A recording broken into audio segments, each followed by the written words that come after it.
सभी अलाइव। आप सभी दर्शकों का, आप सभी योग साधकों का हमारे आओ हम सब योग कोरोना को मात योग के साथ कार्यक्रम में हार्दिक स्वागत अभिनंदन है। हमारे आज के इस 25वें दिवस के द्वितीय सत्र आपके मध्य उपस्थित हैं। हमारा जो ये सत्र है ये हम सभी के लिए बहुत ही स्पेशल होने जा रहा है, क्योंकि इस सत्र के हमारे जो अतिथि व्याख्याता सर हैं वो न केवल योग से जुड़े हुए हैं अपितु उन्होंने अन्य चिकित्सा विधाओं के माध्यम से जन जन का कल्याण किया है। न केवल उत्तर प्रदेश में के अलग अलग संस्थाओं के माध्यम से उन्हें सम्मानित किया गया है उनके योग में अतुलनीय योगदान के लिए, अपितु देश भर की अन्य संस्थाओं के माध्यम से भी हमारे आज के अतिथि व्याख्याता सर सम्मानित हैं। हमारे जो आज के अतिथि व्याख्याता सर हैं डॉक्टर प्रोफेसर हैं योगिक science department university of Patanjali Haridwar में। इसके साथ साथ सर के अन्य कुछ सम्मान और उपलब्धियां हैं जिनके बारे में मैं आप सभी को बताना चाहूंगी। सर का सर ने ग्रेजुएशन में बीएएमएस किया है, उसके बाद सर ने मास्टर किया है और सर का पीएचडी भी योग से हुआ है। उसके बाद सर ने लगभग 3 साल से भी अधिक समय तक केवल धाम लोनावाला पुणे में अपने योग की सेवाएं दी, शिक्षण किया वहां पर। उसके बाद सर ने एमडीएनआईवाई में योग के सलाहकार के रूप में कार्य किया लंबे समय तक।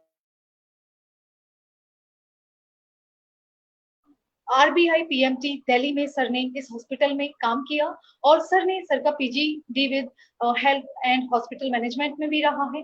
तो सर को लंबे समय का अध्यापन का अनुभव। इसके साथ साथ सर न केवल अध्यापन और इन सभी चीजों से जुड़े रहे हैं, सर को उत्तर प्रदेश के योग अमृतम सेवा संस्थान के माध्यम से भी सम्मानित किया गया है। 2018 में योग गौरव सम्मान से उत्तर प्रदेश में योग की आउटस्टैंडिंग परफॉर्मेंस के लिए। उसके साथ साथ ही सर को रायबरेली में भी श्री भगवान 11 से भी सम्मानित किया गया युवा जागृति सेवा संस्थान के माध्यम से।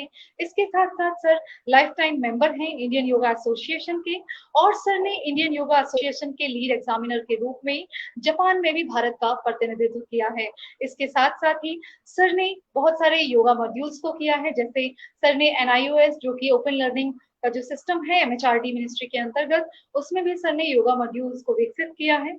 इसके साथ साथ सर ज्वाइंट सेक्रेटरी है Uttar Pradesh yoga sports association. Sir को हम सभी अपने मध्य पाकर बहुत ही गौरव का अनुभव कर रहे हैं। तो मैं हमारे अतिथि सर का स्वागत अभिनंदन करना चाहूंगी। सर आपका स्वागत है और सर हमें बताएंगे management for after effects of current pandemic, इस विषय पर सर प्रकाश डालेंगे। सर हमसे थोड़ा सर का कनेक्शन लॉस्ट होने की वजह से सर हमसे अभी कनेक्ट नहीं हो पा रहे हैं। सर जल्दी ही कनेक्ट होंगे, सर अभी लेफ्ट हो गए हैं। आप सभी धैर्य बनाए रखें।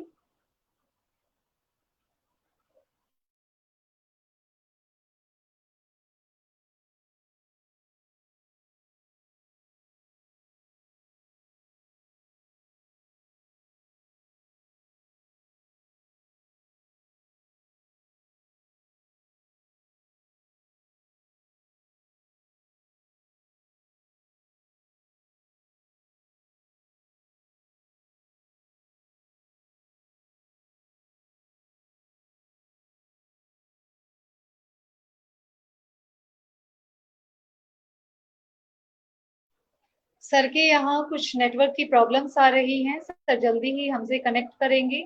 आप सभी के धैर्य की हम अपेक्षा करते हैं।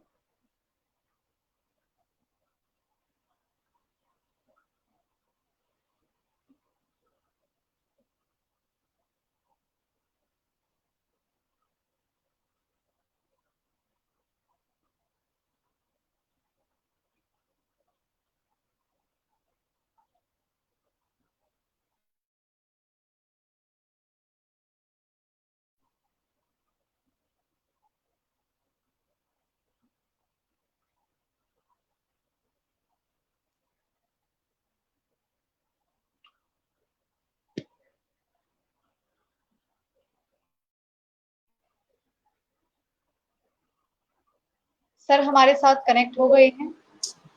Yes sir, please welcome sir. मेरी आवाज आ रही है? मेरी आवाज आ रही है? Please sir open your mic. Sir voice clear नहीं है। असल में आज का नेटवर्क प्रॉब्लम है यहाँ पे। बताएंगे कि सर की वॉइस आपको आ रही है नहीं आ रही है? There is a network issue, that is the problem. Is it now? Sir Audible है या नहीं है, आप लोग प्लीज कमेंट के माध्यम से बताएं।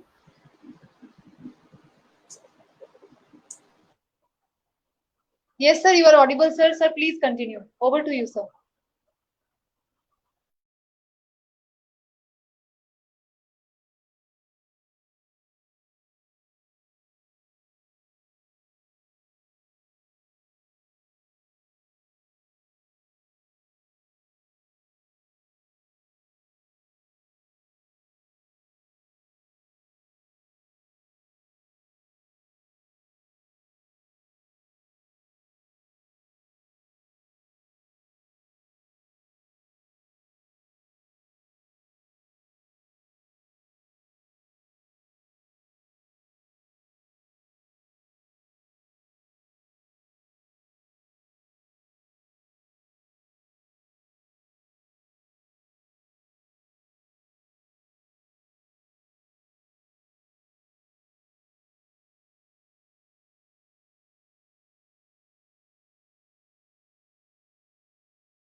Yes, sir, you are audible, sir. Please continue, sir.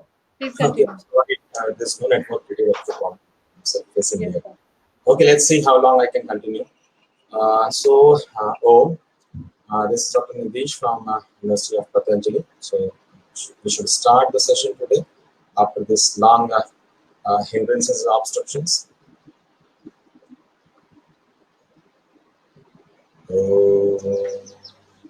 Ishavasyanidam sarvam yakinchu jagatyam jagat tena kartena bhunjitha madratha tasya siddhanam.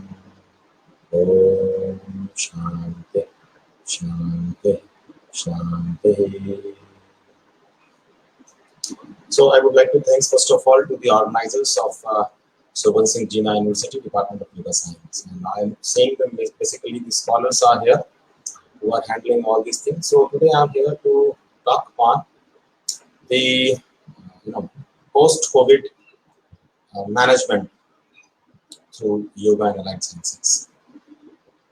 So as you can see that we all are suffering. हम सब देख रहे हैं कि पिछले कई माह से हम सब सफर कर रहे हैं जो है कोरोना से, और इस कोरोना की वजह से बहुत सारी हमारी जो कैटाक्लिस्मिक स्ट्रेस है वो भी जो है हम सब उसी से सफर कर रहे हैं। तो आज मैं कुछ उसी के बारे में बात करूंगा कि किस प्रकार से हम हॉलिस्टिकली योगा, आयुर्वेद और भी हमारी जो विधाएं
So because of that, we are suffering and facing a lot of issues regarding the cataclysmic stress. So जैसे कि हम देख रहे हैं कि इस बार लगभग 3.5 करोड़ से ऊपर टेस्ट हुए, लगभग 28 लाख के ऊपर पूरे टोटल केसेस रहे हमारे इस बार कोरोना के, और भी अधिक बढ़ गए, पिछले 15 दिनों पुराना डाटा है। इसके बाद लगभग 13 लाख हमारे एक्टिव केस रहे, जिसमें से बहुत सारे लोग ठीक हो गए। वैक्सीनेशन भी हमारा 2-2.5 करोड़ 23 करोड़ के आसपास वैक्सीनेशन भी पहुंच गया, और डेथ रिपोर्ट भी हमारी लगभग 3 लाख क्या होना चाहिए, 3.5 लाख में डेथ रिपोर्ट्स भी हैं। इसके साथ साथ हमारे बहुत सारे जो साइक्लोन्स, पिछली बार भी साइक्लोन्स आए, इस बार भी साइक्लोन्स हैं, और सबसे इम्पोर्टेंट जो म्यूकोरमाइकोसिस यानी कि ब्लैक फंगस, जिससे कि हम सब सफर कर रहे हैं, जो कि मोल्ड्स की वजह से हो रहा है, म्यूकोरमाइकोसाइट्स हैं जिसकी वजह से ये हो रहा है, उनका सीधा इफेक्ट आपके लंग्स, स्किन, ब्रेन और साइनसेस पे हो रहा है। इसके बाद high rates of Covid infection भी चल रहा है इस वक्त, उसमें बहुत जल्दी से ये कंटेजिनियस जो है आपका टाइप ऑफ इन्फेक्शन है, मिलने से, छूने से फैल रहा है। तो इतना खतरनाक सा ये व्यवस्था चल रही है इस वक्त, जिसकी वजह से ये म्यूकोरमाइकोसिस को भी बहुत सारे स्टेट्स में जो है पैंडेमिक के रूप में एक्सेप्ट किया है। कोरोना तो हमारा ग्लोबल पैंडेमिक है ही है इस वक्त। इसके साथ साथ लास्ट ईयर अम्फान और निसर्ग जैसे तूफान आए, इस बार ताउते और यास जैसे तूफान भी साथ साथ चलते रहे। तो इन सब ने हमारी मानसिक और भौतिक जो स्थिति है उसको बहुत ही हलचल में डाल दिया है, बहुत ही डिस्टर्ब कर रखा है। तो इन सभी परिस्थितियों, जो नकारात्मक परिस्थितियां हैं, इन सभी नकारात्मक परिस्थितियों के फलस्वरूप हम सभी चाहे वो किसी वर्ग विशेष से हो, एक अनायास जो एक स्ट्रेस है उससे गुजर रहे हैं, और इसी स्ट्रेस का नाम कैटाक्लिस्मिक स्ट्रेस है। ये कैटाक्लिस्मिक स्ट्रेस क्या होता है? जब हम सभी समाज में रहने वाला एक एक व्यक्ति जब भयाक्रांत हो जाता है, किसी भय से भयाक्रांत हो जाता है यूनिफॉर्मली, तब उस टाइप का जो वो भय का कारण है, वो जो स्ट्रेस का कारण है, that is called as cataclysmic stress. तो ये जो वर्तमान समय में हम सब व्यक्ति, चाहे वो किसी वर्ग विशेष से हो, जो इस स्ट्रेस से गुजर रहे, इसके कारण क्या है, क्यों ये सभी पे समान रूप से जो है आरोपित हुआ है, इसको जानने की अगर हम बात करेंगे तो हम पाएंगे कि लगभग 8-10 फैक्टर्स हैं जिसकी वजह से ये स्ट्रेस जो है वो एक कैटाक्लिस्मिक स्ट्रेस के रूप में उभर कर सामने आया है। और फैक्टर्स क्या है? Instantaneous outbreak of this pandemic, यानी कि अचानक से ये जो पैंडेमिक है, ये अचानक से उभर के हमें समझने का मौका देता है। इंस्टेंटेनियस ग्लोबल आउटब्रेक, और साथ ही साथ ये एक साथ पूरे विश्व में आया, तो किसी को किसी की हेल्प करने का भी समय नहीं मिल पाया। फिर lack of information about the pandemic, ये जो पैंडेमिक थी इसके बारे में पूर्व में किसी को कोई सूचना, किसी को कोई इसके बारे में जानकारी नहीं थी। चौथा point, lack of treatment protocol, और इस व्याधि, इस आपदा का प्रोटोकॉल मैनेजमेंट क्या हो सकता था, इसकी व्यवस्था कैसे की जा सकती थी, इसके बारे में भी किसी को कुछ भी नहीं। Then the fifth is high mortality rate. और आप देखेंगे लास्ट ईयर जब ये आया था तो इसका मॉर्टेलिटी रेट लगभग 3 के आसपास था, means out of the 100 people 3 peoples were dying, so it was quite sufficient mortality rate. तो ये मॉर्टेलिटी रेट ने भी हमें बहुत अधिक जो है भयाक्रांत किया। फिर कंटेजिनियस नेचर ऑफ दिस इन्फेक्शन, ये जो संक्रमण था, ये संक्रमण जो है वो छुआछूत, तो इससे भी समाज में भय व्याप्त हो गया। And the target human systems were basically the respiratory system and then cardiovascular arrest. तो ये जो सबसे पहले इफेक्ट कर रहा था वो हमारे सबसे वाइटल सिस्टम, जो ऑर्गन सिस्टम है हमारा, हमारी लाइफ के लिए, ह्यूमन लाइफ के लिए, that is the respiratory system. सीधे इसका कुठाराघात उसी पे करना, ये भी एक भयाक्रांत होने की जो है एक कारण था। Then application of medicines with trial and error method. उसके बाद जो भी हमारा मेडिकेशन शुरू हुआ व्यवस्थाओं के अंतर्गत, वो सिर्फ एक ट्रायल एंड एरर मेथड के अंतर्गत ही शुरू हुआ, जिस पर जो है किसी को कोई एक पुख्ता प्रामाणिक जो है आउटपुट होने के संभावनाओं से इनकार हो रहा था, इसलिए भी बहुत से लोग डरे हुए थे। 9th point as I consider is lack of immunity among the people। और पिछले जो 10-20 साल से लाइफस्टाइल थी हमारे युवाओं की, हम सब लोगों की, वो अव्यवस्थित रही, जिसकी वजह से भी जो हमारा इम्यून सिस्टम था वो बहुत लो था, जिसकी वजह से ये पैंडेमिक बहुत तेजी से फैला। And the 10th was the prevalence of lifestyle disorders. और ये लाइफस्टाइल डिसऑर्डर्स से भी हम बहुत सारे ग्रसित थे, जिसकी वजह से भी उसको एक फैसिलिटेशन मिला, उस पैंडेमिक को, उस इन्फेक्शन को, और हम सब उससे अधिक और अधिक जो है वो ग्रसित हुए। आप देखेंगे जो लोग डायबिटीज के पेशेंट थे उनको बहुत ज्यादा जो प्रभावित हुए, वो सारे लोग बहुत ज्यादा प्रभावित हुए। तो जिनको लाइफस्टाइल डिसऑर्डर्स थे, जिनको मेटाबॉलिक डिसऑर्डर्स थे, उन पर इसका मॉर्टेलिटी रेट और भी कई गुना ज्यादा था। तो इन सब परिस्थितियों की वजह से ये जो पैंडेमिक था ये बहुत ही व्यापक हो गया। साथ साथ इस कोविड पैंडेमिक में जो इन्फेक्शंस हुए वो तो हुए, पर उससे सामाजिक परिस्थितियां भी बहुत बदली। हाँ, भावावेश, बहुत सारी सामाजिक परिस्थितियां बदल गई। क्या?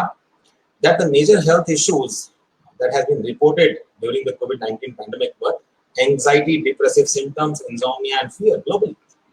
इन्फेक्शन तो था ही, उसकी वजह से बहुत सारी मानसिक सामाजिक व्याधियां भी उत्पन्न होनी शुरू हो गई, जैसे कि हर आदमी एंजाइटी में रहने लगा, ठीक है, नींद नहीं आने शुरू होगी लोगों को डर की वजह से।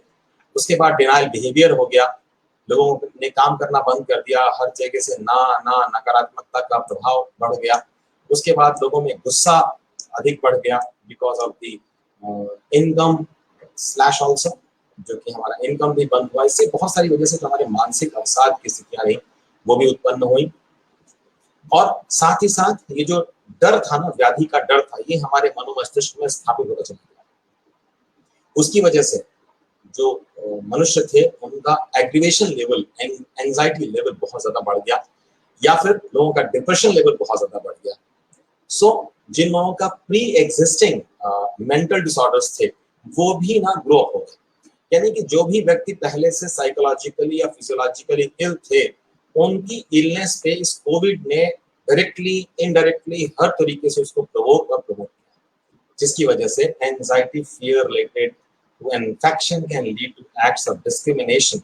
और ये जो फियर और एंजाइटी के साथ ही जो इन्फेक्शन का डर था, इसने जो है एक्ट ऑफ डिस्क्रिमिनेशन डेवलप किया। कहने का मतलब व्यक्ति व्यक्ति के बीच में दूरी, अलगाववाद की एक अवस्था हमारे समाज में स्थापित कर दी, जिससे सहजता और सहिष्णुता में कमी आई। इसलिए हमारा सामाजिक बॉन्डिंग जो था वो भी बहुत अधिक टूट कर बिखर गया, और जिसकी वजह से लोग अपने आप को असहाय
सो मैं बात कर रहा था कि ये जो पैंडेमिक जब आता है तो किस प्रकार से कितने स्टेजेस में आता है। तो सबसे पहले जो स्टेज होता है किसी भी पैंडेमिक में जब समाज में आता है तो उसका जो सामाजिक प्रभाव होता है, सबसे पहले व्यक्ति में denial of this pandemic. So disbelief, resistance to the facts. आपने देखा होगा जब ये शुरुआत हुई तो सबसे पहले यही हुआ, लोगों ने विश्वास नहीं किया इसको ऐसा कुछ हो सकता है। उसके बाद जो फैक्ट एंड फैक्चुअल्स थे उनको डिनायल करना शुरू कर दिया, नहीं ऐसा कुछ नहीं होगा, अरे सब बकवास है। तो फर्स्ट ऑफ जो स्टेज होती है वो डिनायल की होती है, जिसकी वजह से पैंडेमिक और तेजी से फैलता है। Then the second stage comes for the transmission. Okay, उसके बाद ये पैंडेमिक में जो फैलाव है वो फैलना शुरू हो जाता है। Okay, this is called as the second stage of the pandemic, that is the local transmission. इसमें क्या होता है, इसमें आउटरीच होता है, लोगों में एंगर होना शुरू हो जाता है और लोग दूसरे को ब्लेम करना शुरू कर देते हैं। Then the third stage comes with community transmission. अभी तो लोगों में फैल रहा था, फिर एकदम से ब्लास्ट होता है और एक पूरे समुदाय को ये फैल जाता है, उसको अपने प्रकोप में ले लेता है। इस कंडीशन पर फिर जो समाज में लोगों की बिहेवियर होती है वो बार्गेनिंग की शुरू हो जाती है, डिप्रेशन की शुरू हो जाती है। ये सब आपने पिछले 2 महीनों में समाज में देखा। इसके बाद फोर्थ स्टेज जो होती है वो एपिडेमिक की, यानी कि बहुत तेज से संक्रमण फैल जाता है, एपिडेमिक फैल जाता है जो है ये। तो उस कंडीशन जब ये फैल जाता है तब लोग उसको एक्सेप्ट करते हैं, हाँ अब कुछ हो गया है, लेकिन तब तक बहुत देर हो चुकी होती है। ठीक है, और इस समय पर फिर लोग एक्सप्लोर करते हैं और ऑप्शंस क्या हो सकते हैं बचने के, ऐसे। तो ये सारे स्टेजेस होती हैं और स्टेजेस के साथ जो सामाजिक ग्रीव्स हैं, दुख हैं, वो भी समाज में ऐसे बढ़ते हैं। तो कहीं ना कहीं ये भी बहुत बड़ा फैक्टर होता है किसी पैंडेमिक को फैसिलिटेट करने के लिए, बढ़ने देने के लिए। तो इसके मैनेजमेंट की अगर हम बात करें तो मैनेजमेंट में देखिए सबसे इम्पोर्टेंट मैनेजमेंट इस वक्त रहा है, अगर हम आयुर्वेद की बात करें तो आयुर्वेद में जो है वो कुटकी, अश्वगंधा, काली मिर्च और गिलोय, इन 3 के कारण, इन 3 से जो है हमें सबसे इम्पोर्टेंट है कि हमारा बुखार कंट्रोल होता है। तो सबसे पहले जो हम मैनेजमेंट की बात करते हैं तो जो कोविड में मैनेजमेंट था, that is management of pyrexia, management of respiratory disorders, management and application of immuno boosters. तो इन 3 तरीके से हम इसका मैनेजमेंट कर पा रहे थे आयुर्वेदिक मेडिसिन के माध्यम से। पहला क्या था, management of the pyrexia means management of the fever. तो हम फीवर को कैसे कंट्रोल कर सकते थे, फीवर को कंट्रोल करने के लिए हमारे पास आयुर्वेद में कुटकी होती है। कुटकी समझ, कुटकी का नाम है, बॉटनिकल नेम है पिकोराइजा खुरोवा। जैसे बहुत काली टाइप की लकड़ी होती है, उसको उबाल के पीने से तुरंत पसीना आता है और आपका बुखार उतर जाता है। साथ साथ अश्वगंधा, अश्वगंधा के अंदर भी ये क्वालिटी है कि वो आपको पसीना ला सकता है और पसीना आने के बाद बुखार उतर जाता है, और आपको नर्वाइन टॉनिक भी है ये, तो आपको जो थकान होती है, कमजोरी होती है, वो नहीं है। साथ साथ तुलसी, तुलसी भी गर्म होती है, पसीना लगती है, आपके इम्यून सिस्टम को स्ट्रांग करती है। काली मिर्च, काली मिर्च भी आपको पसीना ला करके आपका बुखार उतारने में सक्षम है। और साथ साथ विदानिया जो है आपका पैरास्पोरा कॉर्डिफोलिया, जिसे कि हम गुड़ची कहते हैं, गिलोय कहते हैं। तो गिलोय तो सबसे बेस्ट मेडिसिन है पूरे विश्व में। अगर जब कभी किसी भी औषधि से जब बुखार नहीं उतरता है तो उस वक्त हम गिलोय सत्व का प्रयोग करते हैं बुखार उतारने के लिए। तो बुखार उतारने के लिए ये मैनेजमेंट था आयुर्वेद में।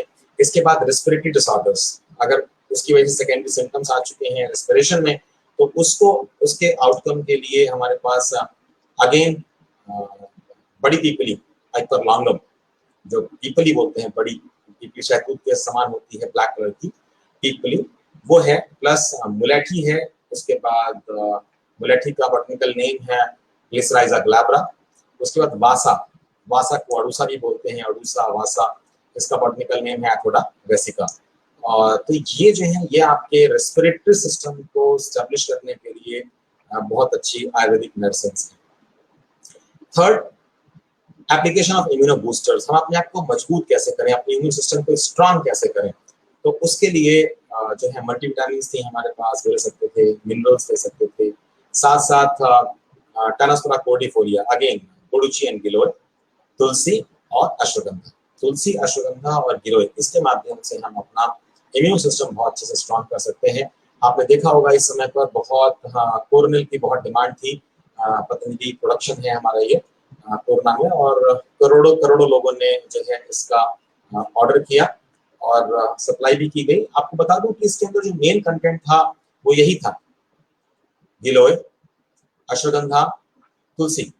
आप देखना भी चाहेंगे तो 2 टैबलेट थी, कोरोनल भी थी और साथ साथ एक और टैबलेट थी जिसका नाम है आरोग्यवटी, and this was also a very good medicine for students also and the youngsters also as an immuno booster। तो इस प्रकार से ये इम्पोर्टेंट बात थी और साथ साथ हम लोगों को एक दूसरे को सेपरेट रखना था, दूर रखना था, सोशल डिस्टेंसिंग करनी थी, मास्क का प्रयोग करना था जिससे कि हम इसकी रीच से बच सकें। इसके बाद और भी अलग पैथीज हैं, सिस्टम्स हैं, एप्लीकेशंस हैं, जैसे एक्यूप्रेशर है, यज्ञोपैथी है, मर्मा थेरेपी है और साथ साथ योगासनात है। इनके माध्यम से भी अपने आप को हम इनसे बचा सकते थे। तो सबसे पहले हम बात करेंगे एप्लीकेशन ऑफ पर्सनल हाइजीन। अगर मैं इसके मैनेजमेंट की बात करूं तो मैनेजमेंट को भी मैंने 6 भागों में इसमें डिवाइड किया है। सबसे पहला application of personal hygiene, second application of cleansing processes, third enhancement of physiological immunity, fourth enhancement of psychological immunity, fifth enhancement of personal care and emotional susceptibility stability, and then enhancement of enthusiasm with self belief system। अगर ये 6 step में हम अपने protocol को establish करते हैं तो surely we can able to manage this very pandemic.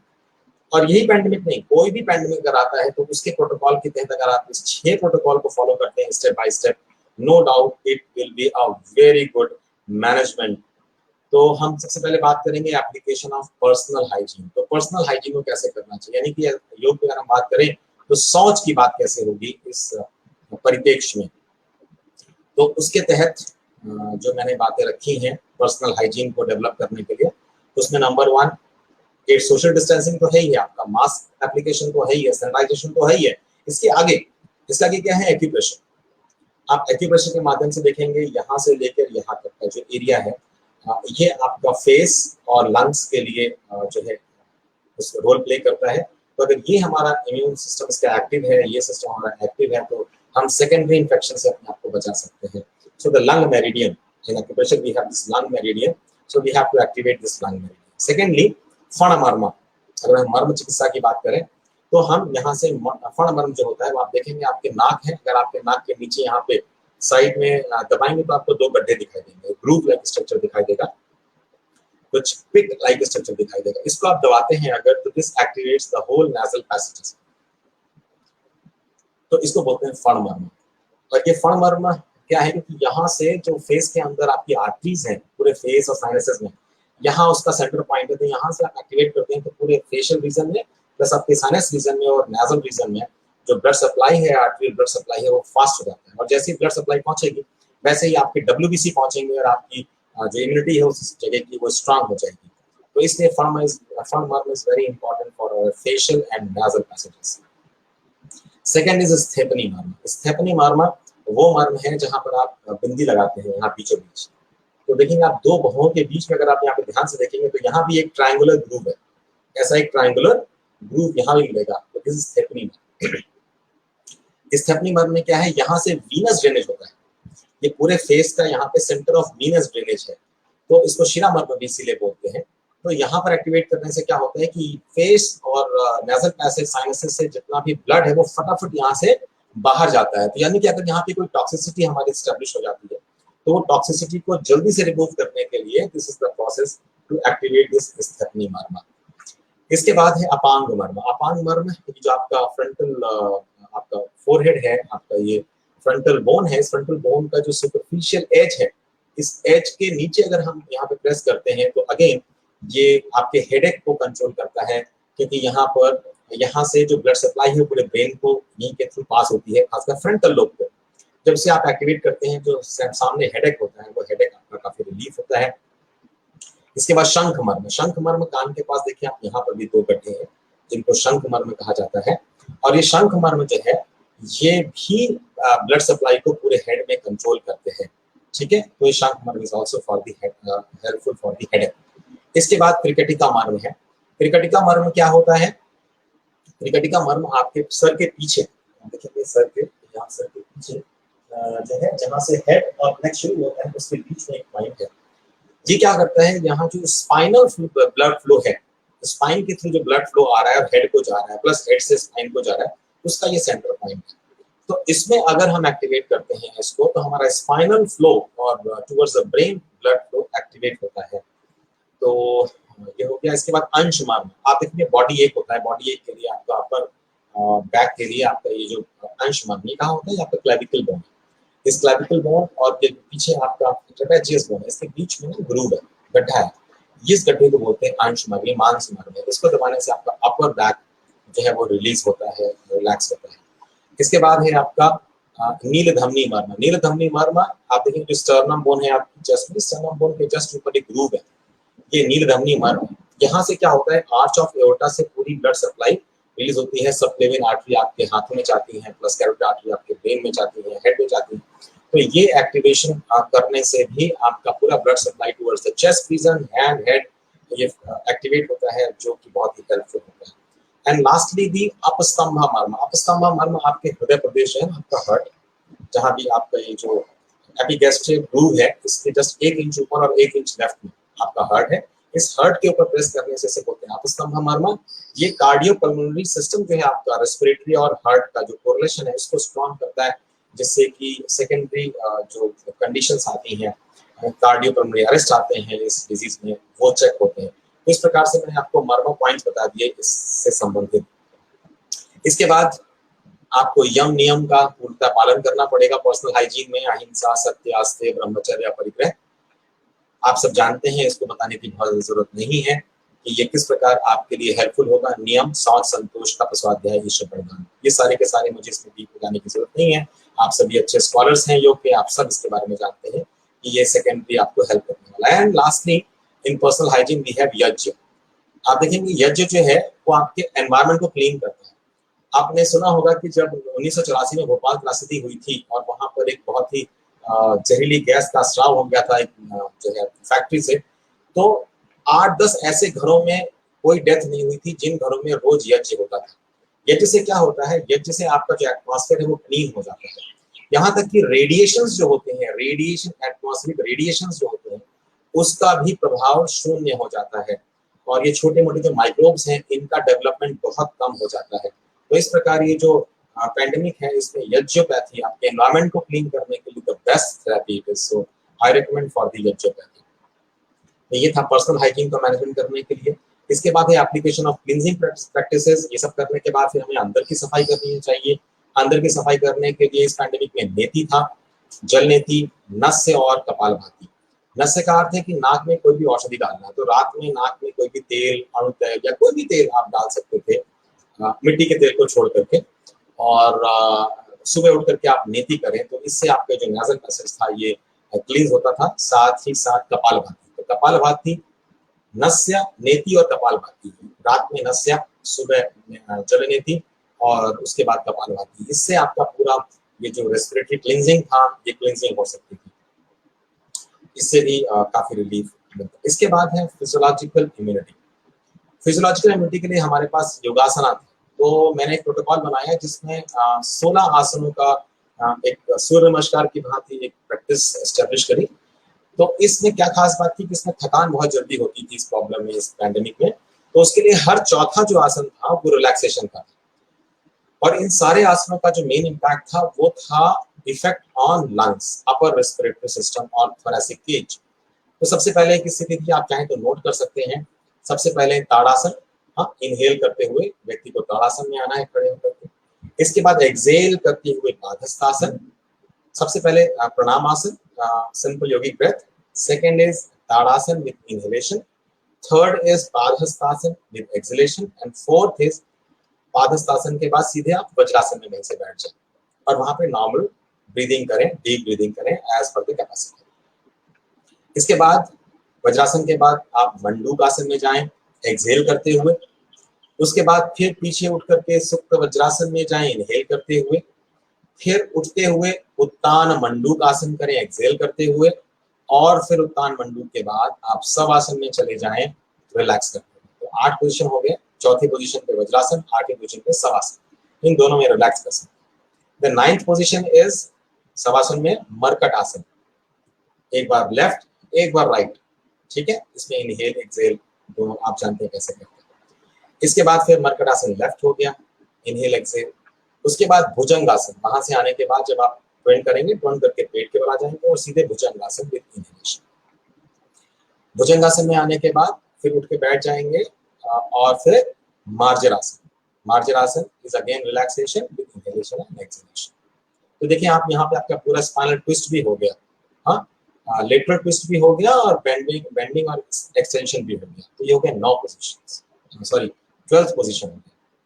इसके बाद मार्जरासन के बाद आप बैठ जाएंगे और बैठ करके will go with inhalation to Ustrasana, और ऊष्ट्रासन के बाद फिर सीधे से बैठ जाएंगे वज्रासन में योगिक ब्रीदिंग, फिर दंडासन योगिक ब्रीदिंग, सुखासन योगिक ब्रीदिंग। तो इस प्रकार 16 आसनों में प्रॉपर रिदम के साथ और रिलैक्सेशन के साथ आप ने अपनी प्रैक्टिस पूरी करी। और सुखासन में बैठने के पश्चात फिर क्या करेंगे फिर हम करेंगे प्राणायाम, राइट।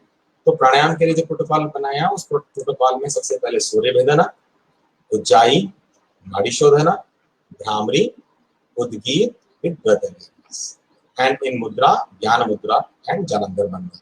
इनके साथ अगर हम ये प्रैक्टिस करेंगे then we can have the psychological immunity, psychophysiological immunity. Okay, yes. इसके बाद सबसे इंपॉर्टेंट था हमारी मानसिक स्थिरता को बढ़ाना।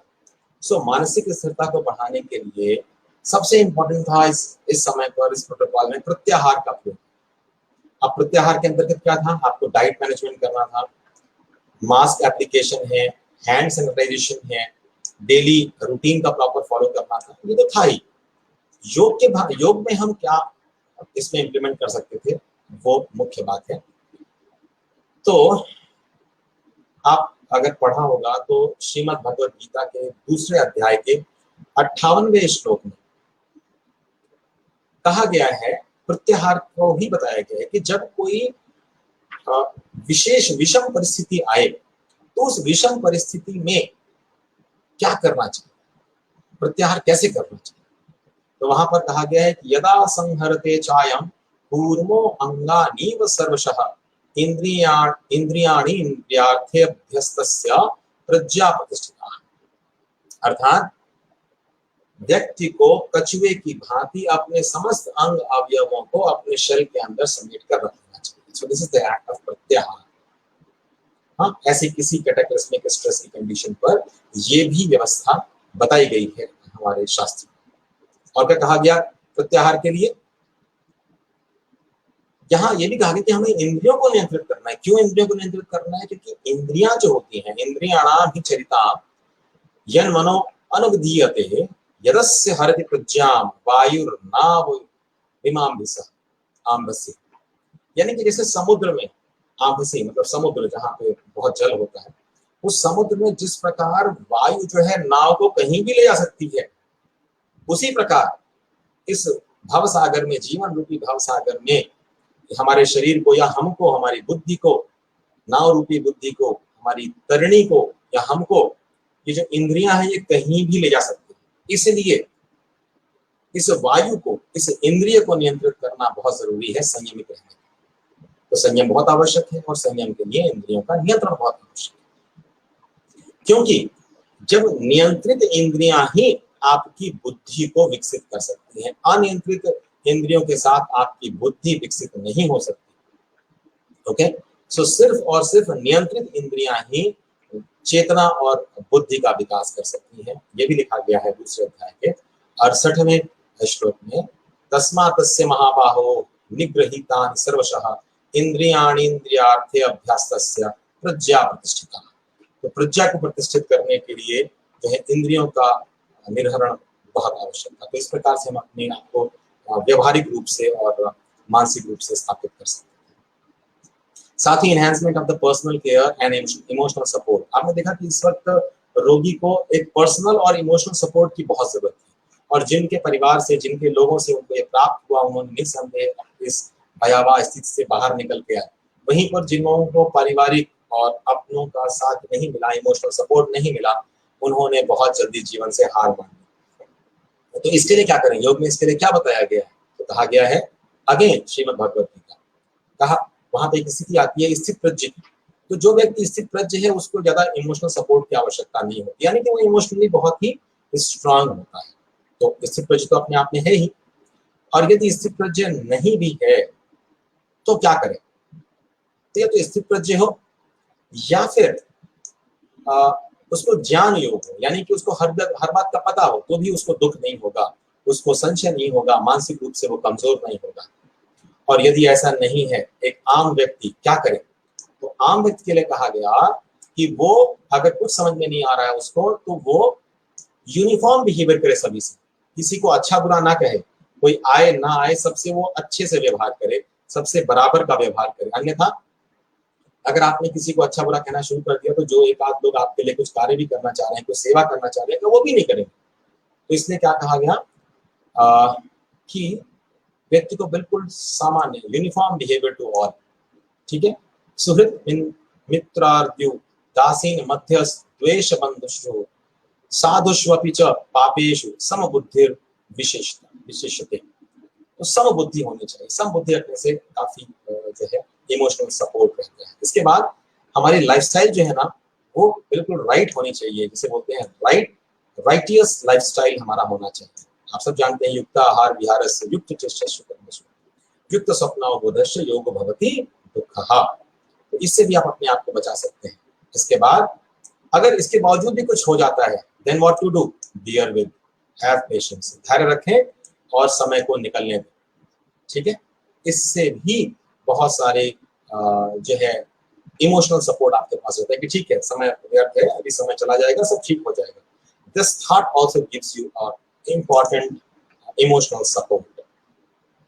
इसके बाद हमें और क्या कर सकते हैं, हम अपने अंदर दैवीय शक्तियों का आधान कर सकते हैं, उनको डेवलप कर सकते हैं। सो हमें आसुरी संपत्ति का सहारा लेना चाहिए। हमारा व्यवहार कैसा होना चाहिए, एक पेशेंट का, आम व्यक्तियों का जो है वो जो है दैवीय संपत्ति का सहारा लेना चाहिए। हमें दैवीय संपत्ति अपने अंदर आधान करना चाहिए और आसुरी संपत्ति को छोड़ देना चाहिए। तो आप देखेंगे कि जो 16वें अध्याय में भी जो पहला, दूसरा, तीसरा और चौथा श्लोक है वो देवी संपत्ति और आसुरी संपत्ति के बारे में आपको निर्देशित करता है कि कैसा आपका व्यवहार होना चाहिए। अब हम आपको एक बात और बहुत इंपॉर्टेंट बताना चाहते हैं कि मन से रोग उत्पन्न कैसे होते हैं। आपकी सोच से, आपके विचारों से रोग उत्पन्न होते हैं, और अगर रोग हैं तो वो और इस्टेब्लिश हो जाते हैं। तो मन से हम अपने मन को कैसे इम्यून करें, हमारे मानसिक साइकोलॉजिकल इम्यूनिटी कैसे डेवलप करें, और साइकोलॉजिकल इम्यूनिटी कैसे जो है वो इफेक्ट होती है, इसके बारे में भी गीता में अच्छे से उल्लेख किया गया है। अगर आप देखें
सो आई वाज सेइंग कि हाउ डिजायर्स अपीयर, सुख दुख कैसे उत्पन्न होता है हमारे मनोमस्तिष्क में, हमारी चेतना में। तो सबसे पहले जब हम किसी ऑब्जेक्ट से अटैच हो जाते हैं, किसी एक हमारे अंदर किसी मोह उत्पन्न होता है किसी वस्तु विशेष के प्रति, किसी भी विषय के प्रति, तो वो हमारे विचारों में चलना शुरू होता है। और नियत प्रति किसी एक ही चीज पर विचार अगर चलते रहते हैं तो उससे हमारे राग द्वेष उत्पन्न हो जाते हैं, यानी कि अटैचमेंट उत्पन्न होता है। और फिर ये अटैचमेंट हमें डिजायर डेवलप करता है, और डिजायर अगर फुलफिल ना हो तो एंगर उत्पन्न होता है, क्रोध उत्पन्न होता है। तो ध्यायतो विषयान पुंसा संगस्ते शुभ जायते संगात संजायते कामाः कामात् क्रोधो अभिजायते। फिर क्या होता है, तो जो एंगर है ये आपको डेल्यूजन प्रोड्यूस करता है, आप उससे फिर लॉस ऑफ मेमोरी होती है और उससे फिर बुद्धिनाश या लॉस ऑफ इंटेलेक्ट हो जाता है। कहें कि क्रोधात् भवति सम्मोह, क्रोध से सम्मोहन उत्पन्न होता है, सम्मोहात् स्मृति विभ्रंशः, स्मृति भ्रंशात् बुद्धिनाशो, बुद्धिनाशात् प्रणश्यति। तो इस प्रकार बुद्धि का नाश हो जाता है। फिर क्या होगा, अगर बुद्धि का नाश हो गया तो फिर क्या होगा, राग द्वेष युक्त विषयानिंद्रियश्चरण आत्मस विधेयात्मा प्रसादम विगच्छति। regulated consciousness only can lead to regulated senses. Okay, जो आपका स्थिर चेतना है, स्थिर चित्त है, वो सिर्फ स्थिर इंद्रियों से ही आ सकता है और जिससे कि आपको आनंद की प्राप्ति हो सकती है और दुखों से विरक्ति हो सकती है। और जब दुखों से विरक्ति हो जाएगी तो आप चेतना के सर्वोच्च स्थान पर होंगे और वही होगी आपकी आनंदमय कोश की स्थिति, आनंद की स्थिति। तो यहाँ भी यही बात कही गई है, नास्ति बुद्धिर्युक्तस्य न चायुक्तस्य भावनाः न चाभावत्यः शांति शांतस्य कुतः सुखम। तो जो अनरेगुलेटेड इंटेलेक्ट है, यानी कि आपके अगर सेंसेस कंट्रोल में नहीं है तो अनस्टेबल सेंसेस जो है आपके इंटेलेक्ट को भी अनस्टेबल कर देंगे, डिस्टर्ब कर देंगे, जिससे आपके इमोशंस डिस्टर्ब हो जाएंगे, फिर आपकी शांति भी डिस्टर्ब हो जाएगी और फिर you will not be having any happiness, any Joy.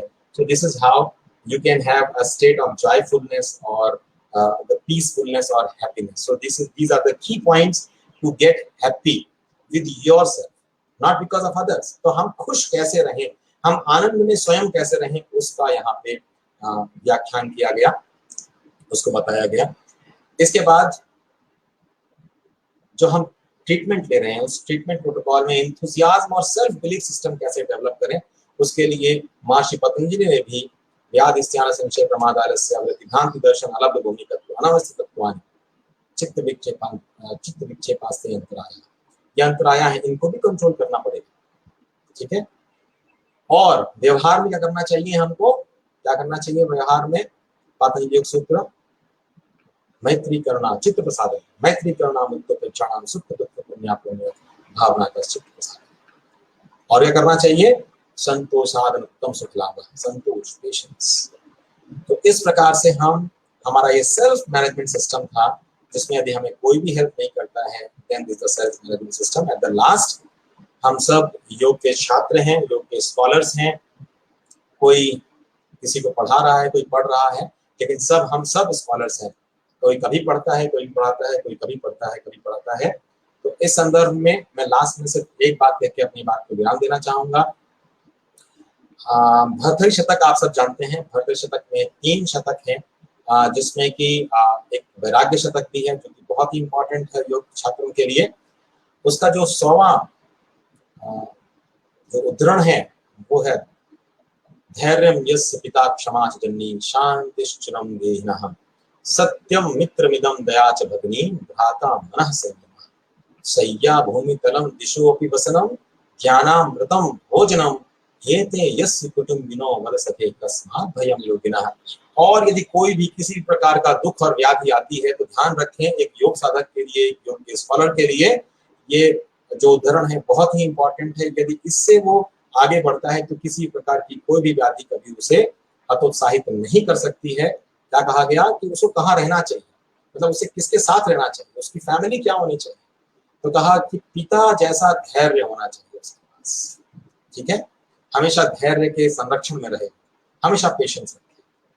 तो वो साधक जिसका पिता जो है वो धैर्य स्वरूप है, जिसकी माता जो है वो क्षमा है, ठीक है, सत्य जिसका मित्र है और दया जिसकी बहन है, और मन का संयम जिसका भाई है, ऐसे कुटुंबीजन जिसके हों, साथ ही जो जमीन पर सोता हो, जिसको किसी चीज की आकांक्षा ना हो, जमीन पर सोता हो, और जिसके घर की दीवारें वो चारों दिशाएं हों, और जिसका भोजन ज्ञान हो, यदि इस प्रकार से कोई योगस्थ रहता है, उसकी लाइफस्टाइल ऐसी है, जिसके कुटुंबीजन ऐसे हैं, तो तस्मात् भयं योगिनः, ऐसे योगी जन को किस प्रकार का भय और दुख हो सकता है। There is nothing like pandemic or disease or psychological disorder, behavioral disorders or any illness. Nothing will be like that if we used to stay in such a lifestyle. With this, I would like to sum up कि ये जो वर्तमान परिप्रेक्ष्य में हमारा Covid आया, इसके factors क्या थे, इसकी भयावह स्थिति इतनी क्यों बनी, ये सारी बातें हमने चर्चा करी। इसके बाद मैनेजमेंट में मैंने 6 प्रकार के सेल्फ मैनेजमेंट सिस्टम दिए।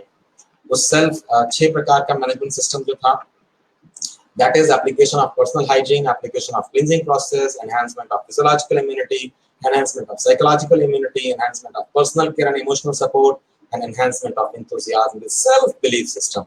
And I think the last one is the utmost thing.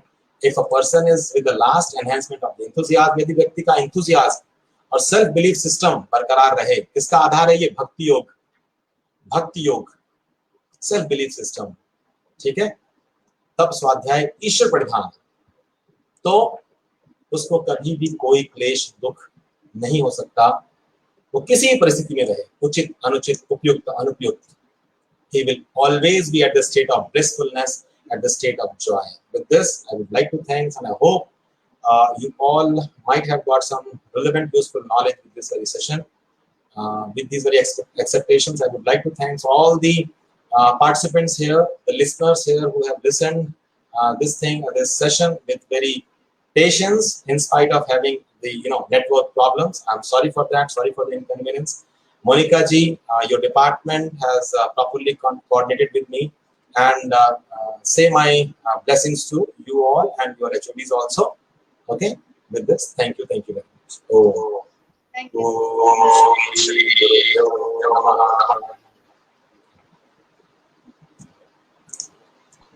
Thank you so much, sir, for such a wonderful session. आपने बहुत ही अच्छे तरीके से हमें कंक्लूसिव में सभी चीजों को समझाया, अंडरस्टैंड कराया, और आपने सभी उनका कंक्लूजन भी बताया कि क्या-क्या चीजें हमने डिस्कस की। इतनी सारी प्रॉब्लम्स आई हमारे आज के सेशन में, कुछ टेक्निकल नेटवर्क से रिलेटेड, लेकिन उसके बाद भी सर आप हमसे बार-बार कनेक्ट होने का प्रयास किया आपने। सर हम आपके धैर्य के लिए आपको नमन वंदन करते हैं। Thank you so much sir, बहुत-बहुत धन्यवाद सर। आपने हार नहीं मानी। ऑनलाइन वर्चुअल मोड में समस्याएं टेक्निकल होती रहती हैं, लेकिन फिर भी आपने समर्थन का भाव दिखाया, यही योग साधक की पहचान है। Thank you so much sir, thank you so much. और मैं सर के लेक्चर से कंक्लूड नहीं करूंगी, सर ने सारे उसमें भी बता दिया है, बट मैं खास रूप से एक कहना चाहूंगी सेंटर ऑफ द सेशन कि आप अपने सेंसेस को कंट्रोल कीजिए, आपका स्ट्रेस ऑटोमेटिकली कंट्रोल होगा। तो सर ने हमें बहुत ही अच्छे तरीके से, बहुत ही इजी वे में सभी चीज़ों को अंडरस्टैंड कराया। उसके लिए हम सर के सदैव आभारी रहेंगे। सर इतने अद्भुत अविरल ज्ञान को आपने हम सभी के सम्मुख प्रस्तुत किया, सर बहुत बहुत धन्यवाद। और भविष्य में भी हम आशा ही नहीं, हमें पूर्ण विश्वास है कि आप सदैव हमारा मार्गदर्शन करेंगे। आज के सेशन में थोड़ी सी वर्चुअल मोड में थोड़ी प्रॉब्लम रही, बट हम आगे चाहेंगे कि ऑफलाइन मोड में आप हमें मार्गदर्शित करें, जिसमें thank you so much sir.